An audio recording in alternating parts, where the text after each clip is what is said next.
आइए आज मैं आपके दिमाग में समास को छाप देता हूं। ध्यान से सुनिए।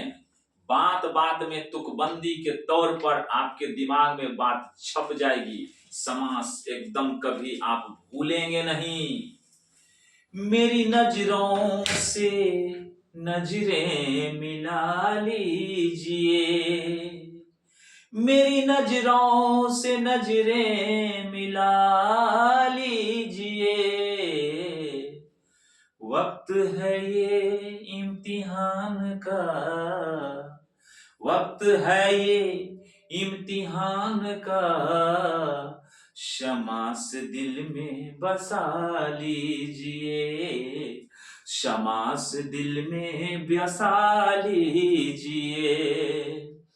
मेरी नजरों से नजरें मिला लीजिए। वक्त है ये इम्तिहान का, शमास दिल में बसा लीजिए, शमास दिल में बसा लीजिए। दो या दो से अधिक पदों को, दो या दो से अधिक पदों को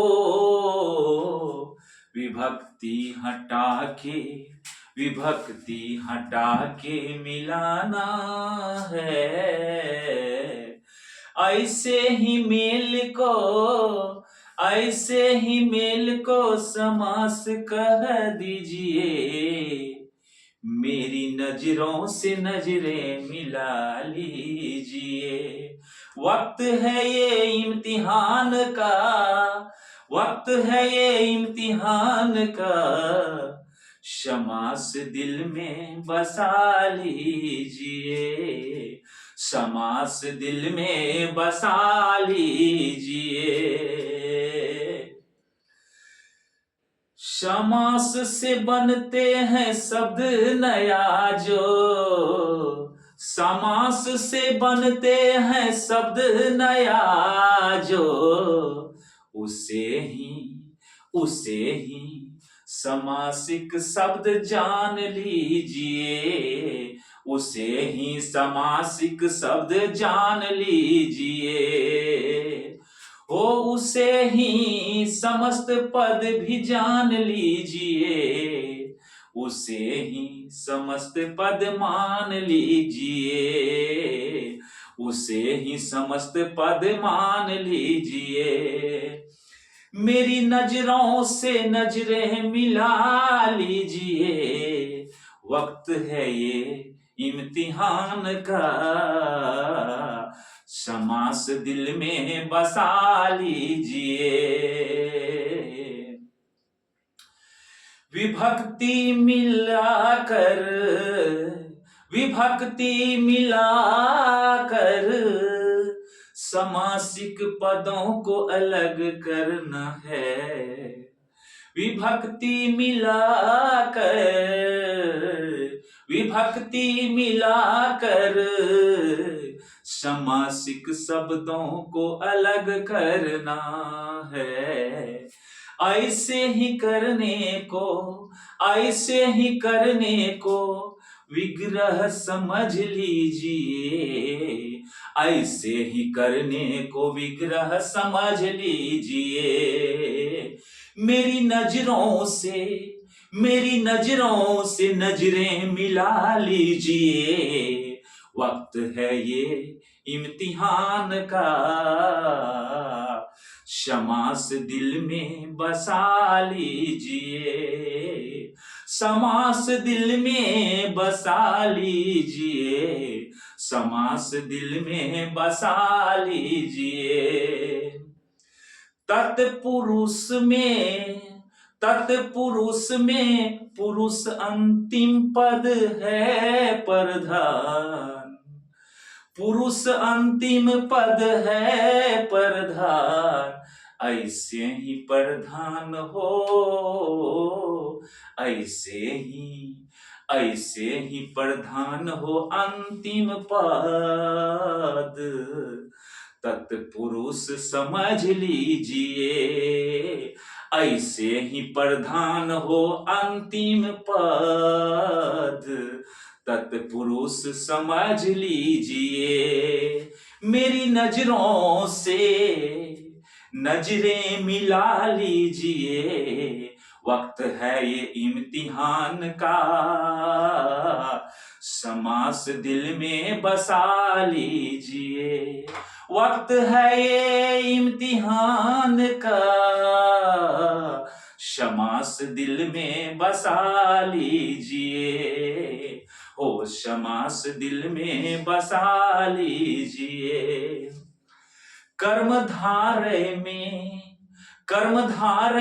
कर्म धारण करता है गुण को, कर्मधारय में कर्म धारण करता है गुण को। ऐसे ही समास को कर्मधारय जान लीजिए। ऐसे ही समास को कर्मधारय जान लीजिए। हो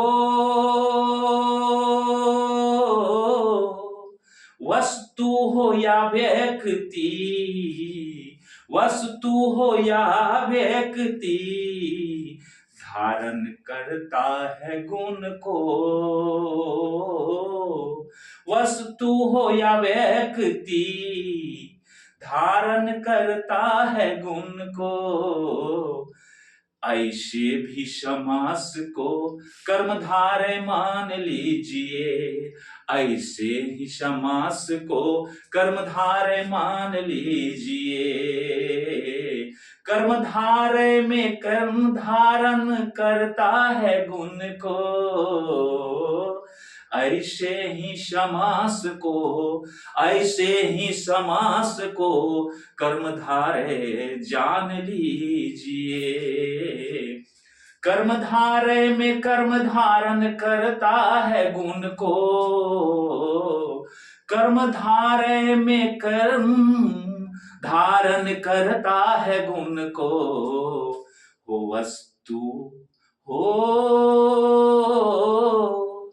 वस्तु या व्यक्ति धारण करता है गुण को। ऐसे भी समास को कर्मधारय मान लीजिए। ऐसे भी समास को कर्मधारय मान लीजिए। कर्मधारय मान लीजिए। मेरी नजरों से नजरें मिला लीजिए। वक्त है ये इम्तिहान का, समास दिल में बसा लीजिए। वक्त है ये इम्तिहान का, समास दिल में बसा लीजिए। दुई गु में दुई प्रथम पद है, दुई गु में दुई प्रथम पद है। दुई गु में दुई प्रथम पद है संख्या। दुई गु में दुई प्रथम पद है संख्या। दुई गु में दुई प्रथम पद है संख्या। ऐसे ही प्रथम पद हो संख्या, ऐसे ही प्रथम पद हो संख्या। दुई गु समास मान लीजिए। हो दुई गु समास मान लीजिए। दुई गु समास समझ लीजिए। मेरी नजरों से नजरें मिला लीजिए। वक्त है ये इम्तिहान का, वक्त है ये इम्तिहान का। शमास दिल में बसा लीजिए। शमास दिल में बसा लीजिए। द्वंद में दोनों पद है प्रधान, द्वंद में दोनों पद है प्रधान, द्वंद में दोनों पद है प्रधान। ऐसे ही प्रथम पद हो ऐसे ही प्रधान हो दोनों पद, ऐसे ही प्रधान हो दोनों पद। द्वंद समझ लीजिए, द्वंद समझ लीजिए। द्वंद में दोनों पद है प्रधान, द्वंद में दोनों पद है प्रधान। ऐसे ही प्रधान हो दोनों पद, ऐसे ही प्रधान हो दोनों पद। द्वंद समझ लीजिए, द्वंद समझ लीजिए।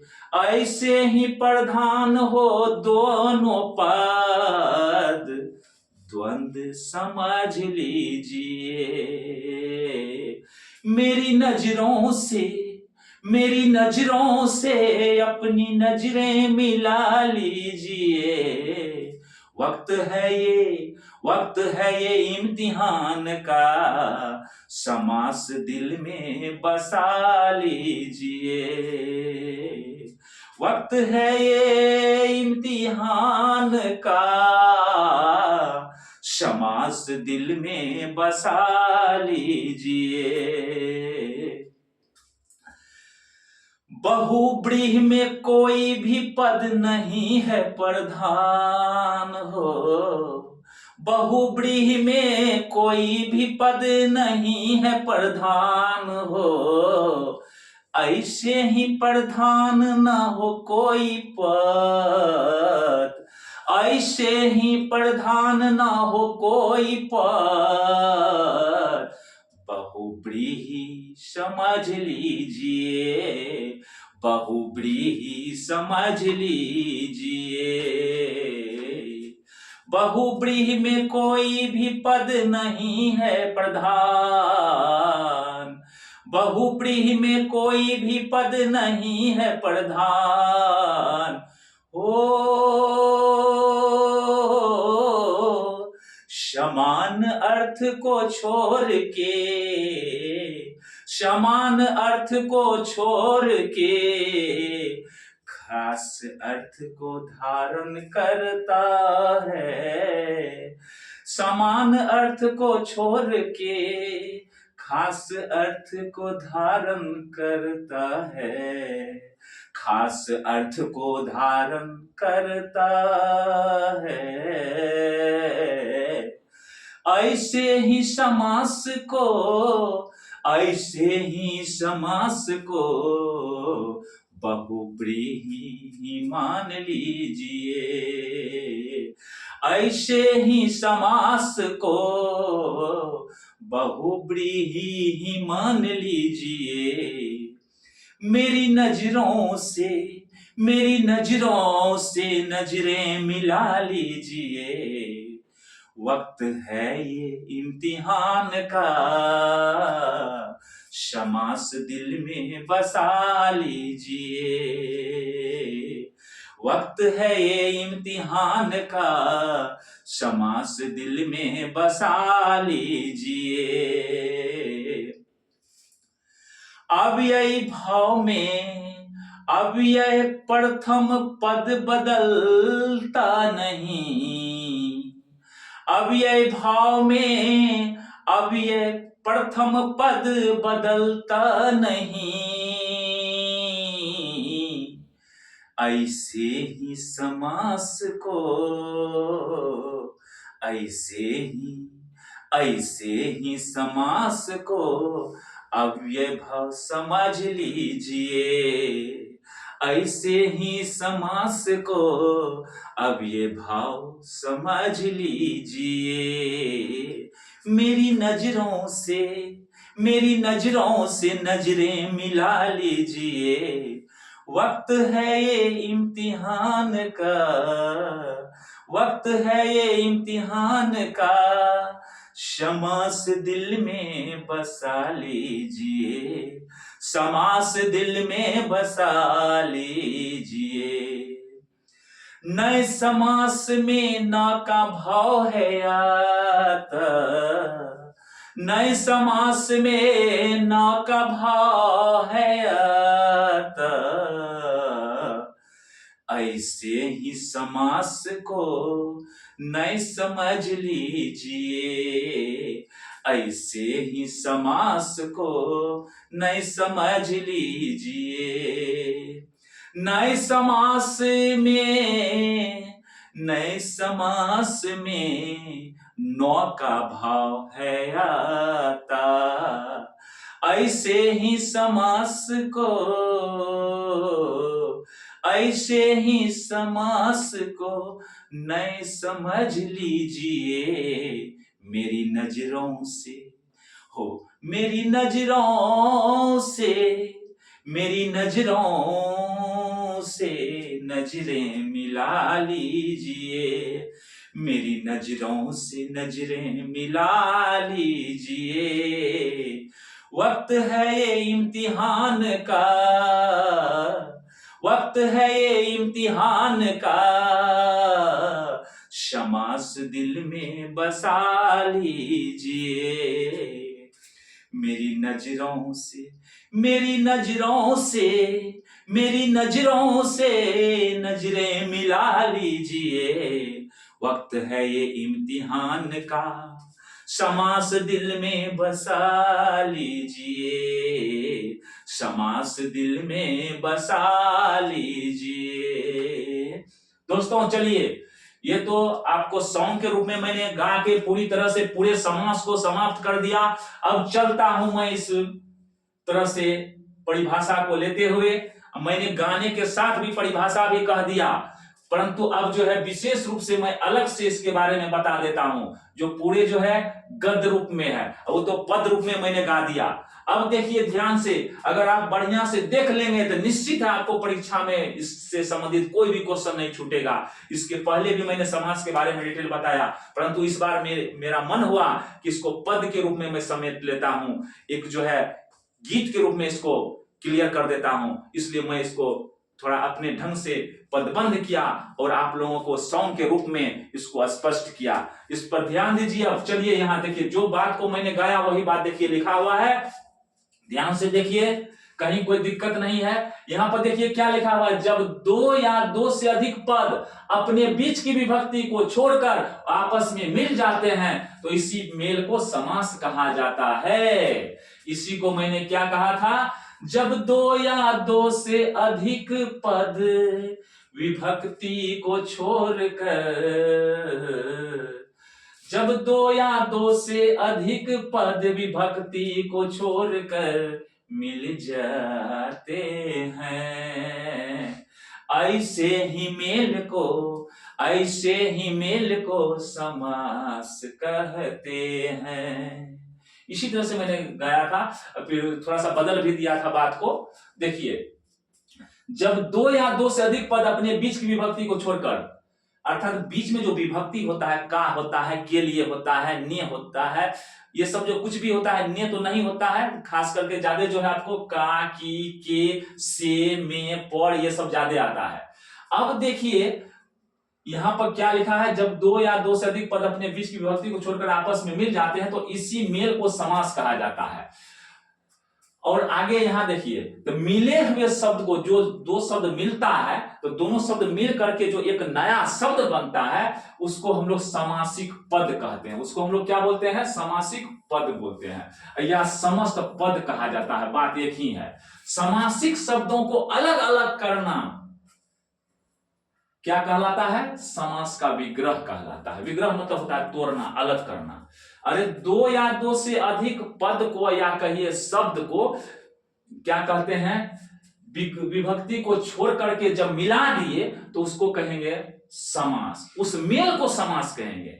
समझ गए ना, सीधे पूछिए ना, जब दो या दो से अधिक पद अपने अपने विभक्ति को छोड़कर एक हो जाते हैं, उस एक होने को हम लोग समास कहेंगे, या उस मेल को समास कहेंगे। बात खत्म है। विग्रह किसको कहेंगे? जब समासिक पद क्या हुआ, जब दो या दो से अधिक पद मिला अपना अपना विभक्ति को छोड़ करके, तो एक जो हुआ फिर उसको जो अलग अलग करेंगे तो वही हो गया विग्रह। अब देखिए जैसे यहां पर दिखाया हुआ है, बढ़िया देखिए, राजमंत्री, तो राजमंत्री है तो इसका अर्थ क्या हुआ? राजा का मंत्री। राजमंत्री एक केम है, देख लीजिए इसका विग्रह क्या जा रहा है, तो बीच में देखिए क्या आ रहा है, राज से तात्पर्य है राजा का, राजमंत्री ने क्या हुआ? राजा का मंत्री। देखिए तो राजा का मंत्री, तो देखिए बीच में क्या आ गया, बीच में जो है यहाँ पर विभक्ति आया कि नहीं आया? पहले विभक्ति गायब होता है, यहाँ पे देखिए राजा का मंत्री, अगर इस दोनों को मिलाएंगे तो विभक्ति को छोड़ करके, यहाँ क्या कहते हैं, विभक्ति को छोड़ करके देखिए का को छोड़ करके दोनों क्या बन गया? राजमंत्री बन गया। अब फिर राजमंत्री को अलग कीजिए तो क्या होता है? देखिए तो राजमंत्री को अलग करेंगे तो राजा का मंत्री हो गया, तो ये हो गया विग्रह। अगर विभक्ति छोड़कर दो शब्द एक हो जाता है तो इस मेल को हम लोग बोलेंगे समास, और उस मेल से जो यह शब्द बना इसको बोलेंगे समासिक शब्द या समस्त पद, जो कहिए। अब विग्रह किसको कहेंगे? ये तो हो गया समास, मिलना। अब मिलना समास हुआ और टूटना अलग होना विग्रह कहलाएगा। राजमंत्री है, दोनों शब्द को तोड़िए, राज और मंत्री को तोड़िए तो क्या हो जाएगा? राजा का मंत्री। देखिए इसमें क्या हो गया? विभक्ति भी आ गया ना का, इसको हम लोग विग्रह बोलेंगे। जैसे इसी तरह से देखिए यहाँ पर है लोटा डोरी, लोटा डोरी, तो लोटा और डोरी इसको अलग अलग करेंगे तो क्या हो जाएगा? लोटा और डोरी। बीच में क्या आ गया? यही हुआ, बीच में अलग अलग हुआ कि नहीं? विभक्ति मिल गया ना, इसको हम लोग क्या बोलेंगे? विग्रह। अब समास के 6 वेद लिखा हुआ है, देखिए हम सब गा करके आपको बताए थे। फिर देख लीजिए तत्पुरुष किसको कहेंगे? तत्पुरुष। तत् देखिए प्रथम पद है पुरुष, दूसरा पद है मिला जुला के, पुरुष प्रधान है, तो प्रधान है इसलिए क्या है? अंतिम पद प्रधान हो, अंतिम पद प्रधान हो तो उसको हम लोग क्या बोलेंगे? तत्पुरुष समास कहेंगे। तत्पुरुष समास कई तरह के होते हैं, लेकिन उतना हमको नहीं जाना है, इसको हम डिटेल में पहले बताए हुए हैं। सीधा देखिए राजमंत्री, राजमंत्री का अर्थ क्या हो गया? राजमंत्री ने दंड दिया, तो यहाँ दंड देने का काम कौन किया? राजमंत्री ने दंड दिया। राजमंत्री का विग्रह करेंगे तो होगा राजा का मंत्री, तो मंत्री दंड दिया कि राजा दंड दिया? मंत्री ने दंड दिया जी, इसलिए मंत्री प्रधान होगा, मंत्री प्रधान होगा, अंतिम पद प्रधान है, इसलिए इसको हम लोग क्या कहेंगे? तत्पुरुष समास। कर्म धारे, तो सीधा हम पहले बताए थे बाबू, कर्म, कर्म से तात्पर्य है वस्तु का या व्यक्ति का। जैसे हम लोग बताते मैं रोटी खाता हूं, तो मैं रोटी खाता हूं, मैं करता हो गया, रोटी क्या कर्म हो गया, और खाता हूं खाना क्या हो गया? क्रिया हो गया, हूं क्या हो गया? सहायक क्रिया हो गया। तो छोड़िए, तो रोटी एक वस्तु हुआ कि नहीं? रोटी एक चीज हुआ कि नहीं? उसी तरह से कर्म से तात्पर्य है कर्म, मैं रोटी खाता हूं में तो रोटी कर्म है, तो रोटी कर्म है तो कर्म क्या हुआ? एक चीज न हुआ, एक वस्तु न हुआ, तो कर्म समझिए एक वस्तु की तरह काम कर रहा है। कर्म जो गुण को धारण करता है, धारे, कर्म धारे, धारे से तात्पर्य है धारण करना। कर्म अगर गुण को धारण करता है, वस्तु अगर गुण को धारण करता है, उसको हम लोग कहेंगे कर्म धारय समास। अगर किसी भी शब्द में ऐसा प्रकट हो उसमें एक कर्म है, अर्थात एक जो वस्तु या व्यक्ति का काम कर रहा है, दूसरा गुण है, गुण को धारण कर रहा है, तो समझना कर्म धारय समास है। जैसे देखिए हम बता रहे हैं, वही सुनिए, कर्म वस्तु हो गया, इसको इसी को हम लोग क्या बोलेंगे? विशेष बोलेंगे। जिस गुण को धारण करता है वह विशेषण हो गया, सीधी सी बात है। और कर्म को ही हम लोग क्या बोलेंगे? उपमेय बोलेंगे, कर्म को ही उपमेय बोलेंगे, और जिस गुण को धारण करता है वह गुण उपमान हो जाएगा। क्या हो जाएगा? उपमान हो जाएगा। यहां देखिए जैसे चंद्रमुखी, चंद्रमुखी, मुख कैसा? चंद्रमा के समान, मुख कैसा? चंद्रमा के समान, तो मुंह क्या हो गया? एक कर्म का काम कर रहा है, कौन सा काम कर रहा है? चंद्रमा का गुण लिए हुए है मुख, इसलिए चंद्र क्या हो गया आपका? चंद्र जो हो गया ये उपमान हो गया, ये उपमेय हो गया। इसी को हम लोग क्या बोलेंगे? इसको चंद्र को हम लोग क्या कहते हैं? विशेषण बोलेंगे, इसको क्या बोलेंगे? विशेष बोलेंगे। क्लियर है? उसी तरह से यहां देखिए नील कमल, कमल कैसा? नीला, तो नीला क्या हो गया? गुण हो गया, गुण हो गया अर्थात विशेषण हो गया। अब कमल क्या हो गया? ये विशेष हो गया, अर्थात कहने का अर्थ है ये हो गया कर्म, ये गुण हुआ धारण, नील गुण को धारण कर रहा है कमल, तो ये क्या हो गया? किस गुण को धारण कर रहा है? कमल क्या हो गया? कर्ण। और किस गुण को धारण कर रहा है? नीला रंग के गुण को कमल धारण कर रहा है, इसलिए यह जो धारण कर रहा है यह क्या हो गया? कर्ण। कि जिस गुण को धारण कर रहा है वह हो गया आपका गुण अर्थात विशेषण। बात खत्म है। अब चलिए द्विगु, नाम ही है द्विगु। द्वि क्या हुआ? संख्या हुआ। द्वि क्या हो गया? संख्या हो गया। जब द्वि संख्या हो गया तो समझिए प्रथम पद अगर संख्या होगा, द्वि में दो होता है संस्कृत में, समझ जाइए सीधा। तो द्वि में दो, तो दो संख्या हुआ कि नहीं हुआ? तो जब ये संख्या अगर प्रथम पद संख्या हो जाए एकदम स्पष्ट है कि समझ जाइए वो द्विगु समास है। द्विगु जैसे देखिए यहां पर चौराहा, तो चौ से तात्पर्य है चार का, चार राहों का समाहार चौ। अब देखिए चौ है तो ये क्या हो जाएगा? चार का बोध करा रहा है, इसलिए द्विगु समास होगा। पंचामृत, पंच है ना, पंच से पांच से, पंच का तात्पर्य पांच से है, अर्थात पंच क्या हो गया? ये संख्यावाचक है, इसलिए इसको हम लोग द्विगु समास बोलेंगे। अठन्नी, दुअन्नी, अठ है तो आठ का बोध हो रहा है, तो संख्या का बोध हो रहा है, इसलिए समझ जाइए द्विगु है। दुअन्नी, दो का बोध हो रहा है, इसलिए समझ जाइए क्या है? ये क्या हो गया आपको? दो जो है दो का बोध करा रहा है, इसलिए क्या होगा? द्विगु समास हो जाएगा। चलिए फिर आगे चलते हैं, आगे चलते हैं। द्वंद्व, देखिए यहां भी दो यहां भी दो, दोनों बल बराबर है, अर्थात दोनों पद प्रधान है, जिसमें दोनों पद प्रधान हो उसको क्या बोलेंगे? द्वंद्व समास। जैसे देखिए सीताराम, इसमें विपरीत शब्द लेकिन आता है। सीताराम, सीता है क्या? सीता स्त्रीलिंग है, राम क्या है? पुल्लिंग है। राधा कृष्ण, देखिए दो ढंग का चीज आ रहा है। गौरी शंकर, गौरी पार्वती जी, शंकर शंकर भगवान पुरुष हो गए, दोनों विपरीत शब्द आएगा, उल्टा आएगा, समझ जाइए द्वंद्व है, दोनों पद प्रधान है, राधा भी प्रधान कृष्ण भी प्रधान। बहुव्रीहि समास, बहुव्रीहि में बताए थे बाबू कि ये क्या होता है? बहुत बड़ा अर्थ ले लेता है, मतलब सीधा अर्थ नहीं लेकर के, समान अर्थ नहीं लेकर के बड़ा अर्थ लेता है। जैसे देख लीजिए यहाँ पर क्या है? लंबोदर, लंबा हो उदर जिनका, अर्थात गणेश भगवान लंबा हो। अगर इसी को कर्मधारय में ले जाएंगे तो क्या होगा? क्या होगा? लंबा हो जो उदर, उसमें उदर का बोध हो रहा है। और यहां पर देखिए लंब क्या है? लंबा हो उदर जिनका, जिनका मतलब क्या? कोई आदमी या कोई महान पुरुष है, यहां व्यक्ति का बोध हो रहा है। ये क्या हो गया? बहुव्रीहि समास, उसमें भी लंबा, लंबा हो उदर जिनका, तो कौन ऐसे व्यक्ति हैं? गणेश भगवान। वैसे तो लंबा उदर वाला बहुत है, तो समान नहीं, विशेष अर्थ गणेश भगवान का। अब देखिए आगे एक और लेते हैं, चतुर्भुज।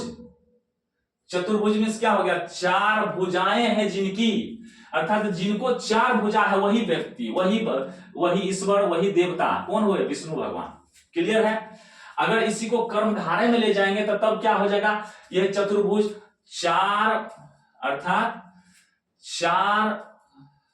चार हो भुजाएं, चार हो भुजा, चार हो जिनके भुजा, या चार हो जो भुजा। यहां पर देखिए जिनके सिर पर चंद्रमा हो, जिनके सिर पर चंद्रमा हो, तो कौन? शंकर भगवान। कौन? शंकर भगवान। इसी को कर्मधारय में ले जाएंगे तो क्या हो जाएगा? इस पर क्या हो जाएगा?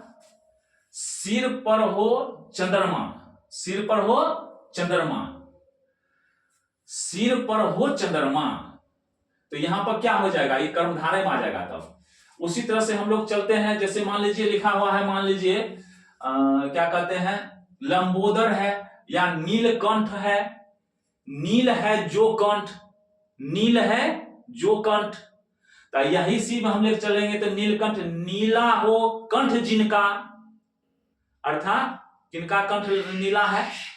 तो शंकर भगवान पर जाएंगे। अब देखिए यहीं पर फिर लंबा, लंबोदर, लंबा हो उदर जिनका, तो गणेश भगवान हो गए। इसी को यदि कर्मधारय में ले जाएंगे तो यही कर्मधारय भी बन जाएगा, केवल विग्रह से मतलब है। देखिए लंबा हो जो उदर, जो पेट लंबा हो उसी को लंबोदर कहेंगे, बात खत्म है। इसी को जब ले जाएंगे कौन सी में? बहुव्रीहि, तो क्या हो जाएगा? लंबा हो उदर जिनका, व्यक्ति का बोध हो रहा है। चंद्रशेखर, चंद्रशेखर, इसमें क्या हो जाएगा? चंद्रशेखर, सिर पर चंद्रमा, अर्थात चंद्रमा हो जिस सिर पर, चंद्रमा हो जिस सिर पर, इसका हो जाएगा कर्मधारय में। चलिए उतना नहीं चलना है, कर्मधारय तो अलग से है ही।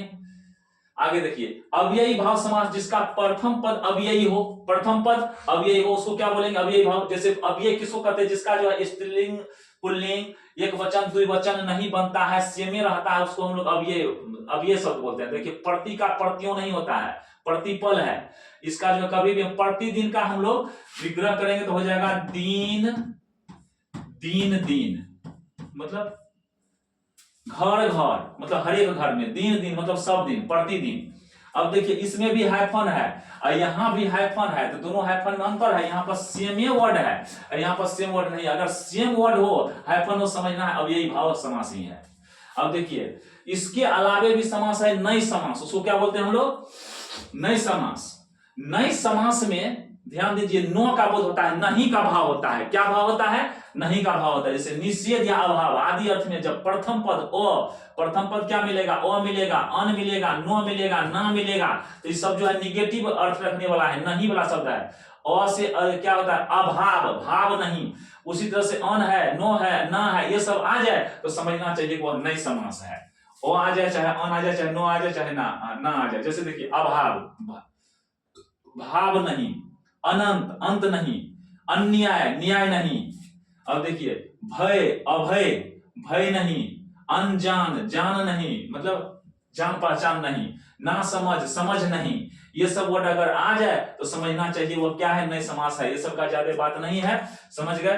कर्मधारय, कर्मधारय और जो है बहुब्रीहि जो है मिलता जुलता है, सेमे बात है, लेकिन थोड़ा सा का अंतर है। उसमें व्यक्ति, खास व्यक्ति का बोध हो जाता है, खास वस्तु का बोध हो जाता है बहुब्रीहि में, लेकिन इसमें ऐसी बात नहीं है कर्मधारय में। जैसे देख लीजिए नील कमल,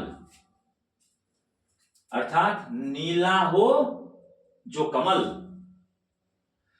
चंद्रमुखी, चंद्र जैसा मुख, चंद्रमा के समान मुख, इसमें अलग बात है, उसमें अलग बात है। हम उदाहरण भी दिए उसमें, जैसे उसमें क्या था? लंबोदर, लंबा हो उदर जिनका, तो कौन व्यक्ति? सब व्यक्ति ने लंबा उदर बोला, बहुत है, बहुत नहीं, खास करके गणेश भगवान। अब इसमें अगर कर्मधारय में भी उसको लिख सकते हैं, लेकिन तब विग्रह अलग हो जाएगा। इसमें क्या हो जाएगा? लंबा हो जो उदर, मतलब जो पेट लंबा है ना उसी को लंबोदर कहेंगे। उसमें गणेश भगवान का बोध नहीं होगा। क्लियर है बात? समास बिल्कुल क्लियर है। और नहीं अगर समझ में आई है बात तो हम डिटेल भी बताए हैं, उसमें भी जाकर के देख लेंगे। उतनी बात की जरूरत नहीं है, इतना से ही आपका काम चल जाएगा। चलिए धन्यवाद आपको। गीत के रूप में भी मैंने आपको बता दिया, इसलिए एकदम ध्यान रखिए, इसको परीक्षा के दृष्टिकोण से एकदम क्लियर कर लेना है। मेरी नजरों से नजरें मिला लीजिए, वक्त है ये इम्तिहान का, क्षमा से दिल में बसा लीजिए। धन्यवाद। चलिए इसको कंप्लीट कर लीजिए बढ़िया से।